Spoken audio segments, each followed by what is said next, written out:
কিয় আপোনালোকে মোমাই মোমাই মাতে? কোন মাৰৰ ভাইয়েৰ তেওঁ? তামিলনাডুত জয়ললিতাই যিমান কৰিছিলে, জয়ললিতাক মানে দুখীয়াৰ হৈ যিমান কৰিছিলে, জয়ললিতাক আম্মাজী বুলি মাতিছিল হা। জাতিৰ পিতা মহাত্মা গান্ধীক কি বুলি মাতিছিল?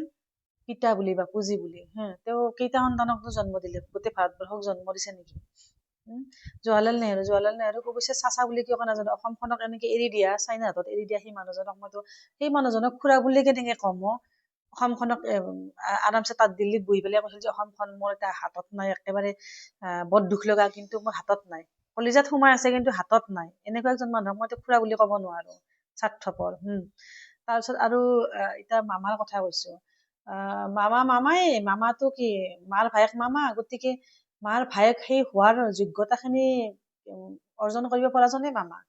গতিকে কোনোবাই ভোটৰ 5,000 ভোটত 5,000টা ভোট পাই পেলাই কোনোবাই বেয়াকৈ মেকুৰী হাৰাৰ পিছত যদি এনেকে ষ্টুডিঅত আহি কিনে ফালি দিয়ে আৰু পিছদিনা ফেচবুকত দিয়ে কি বোলে ফালি দিছো কালি এনেকে। তুমি কাক ফালিছে? আপুনি কাক ফালিছে? ৰাইজে সেইটোকে আপোনাক এতিয়া ফালিব ধৰিছে।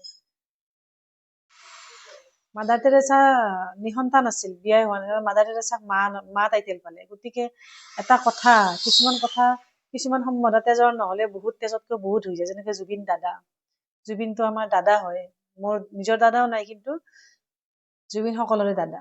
তাৰপিছত আৰু এতিয়া মামাৰ কথা কৈছো।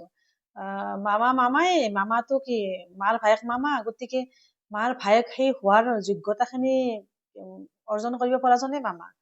গতিকে কোনোবাই ভোটৰ 5,000 ভোটত 5,000টা ভোট পাই পেলাই কোনোবাই বেয়াকৈ মেকুৰী হাৰাৰ পিছত যদি এনেকে ষ্টুডিঅত আহি কিনে ফালি দিয়ে আৰু পিছদিনা ফেচবুকত দিয়ে কি বোলে ফালি দিছো কালি এনেকে।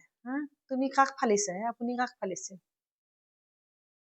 আপুনি কাক ফালিছে? আপুনি নিজে ফালাচিৰা হৈ গল।